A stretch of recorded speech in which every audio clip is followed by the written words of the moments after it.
And I'm not going to go over a solo build, because solo build and skill orders are pretty much the same.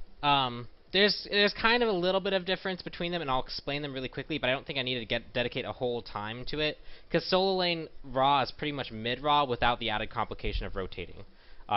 You pretty much just kind of sit there, clear the wave, and then make sure you're healthy, and look to poke to try and get junglers to gank for you. But you don't have to really rotate for mid-harpies. You can. Good solos will look for opportunities to do that, but it's not necessarily your job, and you're probably better off just keeping the yellow solo laner there to like keep out of that fight.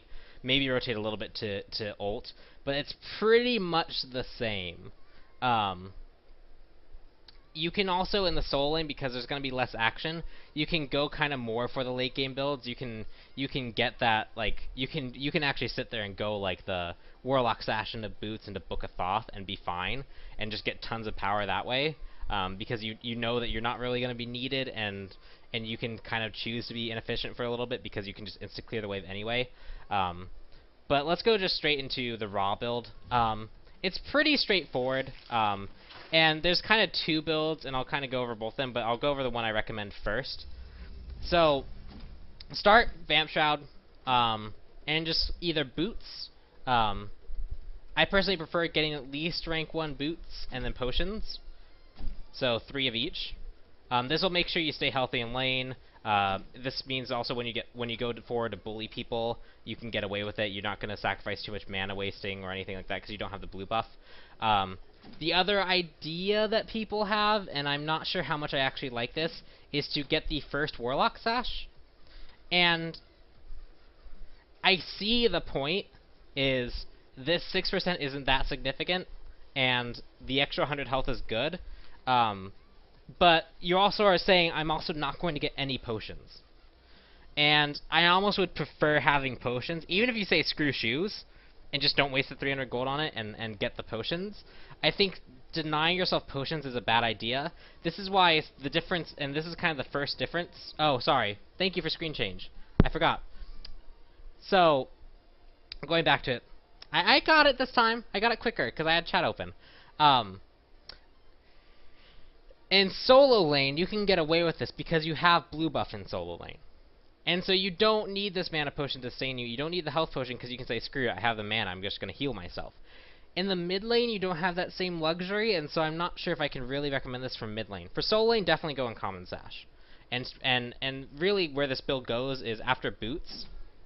The build I recommend is to get Warlock Sash. So, take the time, get Warlock Sash, and then get Pen Boots. I think this build is really solid, Warlock Sash, or Vamp Shroud into Warlock Sash into Pen Boots. It's just the initial buyout, you're going to get the potions first. Solo lane, get the Uncommon Sash. But it's pretty much the same, it's just what you load out with. After the Pen Boots, you're going to want to go into cooldown reduction, and you're going to want to get Cronus Pendant. This is an extra 75 power, 25 MP5, because you're going to be spamming skills pretty often, especially if you just want to maintain your movement speed steroid. And then the ability cooldown is really useful. Getting an extra heal in a fight is really useful. And why some characters you just want to maximize your damage, Ra isn't about 100 zeroing a target. He's more about poking down a target and looking to finish with ultimate, or looking to continue a fight with the heal. And so I like the CDR, and I think this really goes well with the Warlock Sash, because it's you don't need the extra benefit of like a Breastplate of Valor CDR, because it's just sure, it increases your survivability, but you already have good survivability with 300 health you're getting here, plus the health you're getting from that, plus the heal you're getting, that you don't really need more survivability, and you'd be better off getting a Cronus Pendant. From there, it's pretty much straightforward into a Rada Tahuti. And then you kind of finish out the build with, if you want to continue power, you can go into an Obsidian Shard, and then you can close out your item build with something like Book of Thoth late game isn't a bad thing. Soul Reaver if you really want to. You can even round it out with this, like, if you're having issues, the anti-crit item. I would say I would round it out with Bancroft's Talon, because I really like to follow Rada Tahuti, this big, expensive purchase. This really big, expensive purchase, I like to round it out with these 2 cheap items that give a lot of power and a lot of stats to augment this, rather than looking for another expensive item. Because I think at this point, once you've dumped a lot of gold, these inexpensive items become increasingly efficient. to address the cooldown boots, yes, you can go cooldown boots, and I see the point of going cooldown boots. But really, I would go pen boots, and the only reason I say that is because this guide is more for the casual competitive and the casual. So this is for your ranked players, this is for your casual players. In competitive, you're more likely to get use out of the CDR by getting extra heals early, because your team is going to be rotating together early more often. And so there's straight benefit there. But in terms of casual and ranked, I think the fact that your skills are going to do more damage in general to the enemy team, your snipes are going to be more likely to finish off targets, is a much more impactful bounty. And also to address the Ethereal Staff, I like the item, and I definitely think it's okay if you've built Warlock Sash, but I don't think you need to be this tanky, especially late game. Like, sure, this would help you if you could get it early. If you could get this early, it wouldn't be a bad pickup. But late game, ADCs are going to be critting you for 800 damage. Mages are going to be blowing you the fuck up. And why this might let you this will let you live another hit. This is going to maybe let you live 2 extra hits, and like really late game, it's not that impactful. I would rather just be stronger and be able to exert more pressure on my opponents, get some life back from the Bancrofts, and rely on just my increased strength and my heal to keep me alive, than to get Ethereal Staff. I wish I could recommend this item, but right now, I think Warlock Sash is enough health for any mage. And this is going overboard because you don't have the defensive, like, there's something called total effective health. And total effective health is basically, I'll go to full screen for this. Total effective health is how much health would it take for me to be as tanky as if I had this much armor. So if I have 100 armor, which reduces damage I take by 50%, and I take 1,000 damage, I would essentially, if I had 0 armor, I would have to have 2,000 health to live as long. And so what this really means is, the more health you get, the more valuable armor becomes, and vice versa. And so, if you just stack health with no armor in this build, this 600 might seem like a lot on the Warlock Sash, is just not worth it, because you don't have the armor to make it a valuable stat. And so I would say no to it. I do like it though. It's just it suffers from it doesn't really fit any role. Mages are going to want more power, and they don't have the armor to back up the health.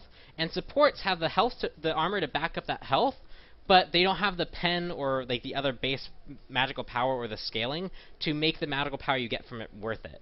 It's this weird thing where it's like it doesn't help really either role that it's designed for. And so I can't ever really recommend it. It's a fun item though. I definitely do like it, because I like the gimmick of it. It's just, eh. But yeah. So QP goes Thoth, Pen Boots, Ethereal Staff, Asclepius, Tahuti, Urchin. Thoth is risky early, because you are super squishy, and Ra likes to play forward. Pen Boots I agree with. Ethereal Staff, same reason. It's a lot of health, and especially early on, you're not going to have the extra health from your leveling to help it.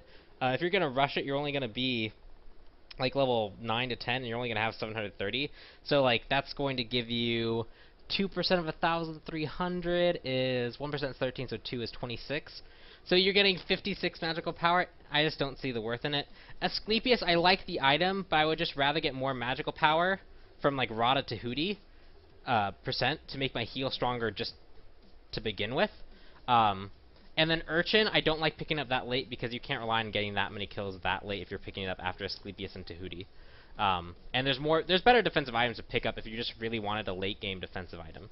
And so this build kind of just encompasses, it keeps you alive early, gives you good damage potential, lets you have utility in fights, allowing you to get more heals off because your heal has a long cooldown. This then makes you really, really potent, and then these two items augment your potency, and they also keep up with your heal increasing in strength to help your team. So I think this is probably the most well-rounded approach. The only difference is if you're playing solo lane, you definitely start Uncommon Sash instead of Boots and 3 potions. But otherwise, you pretty much go Vamp Shroud, Boots, 3 potions of each. You rush the Warlock Sash, then you get the Shoes of the Magi, and then you kind of follow this build. Yeah, when Gauntlet of Thieves was a thing, you could get away with it because you had like 4,000 health. And then it just becomes efficient for the sake of you having 4,000 health. But until Gauntlet of Thieves is back in the game, you don't want to go it.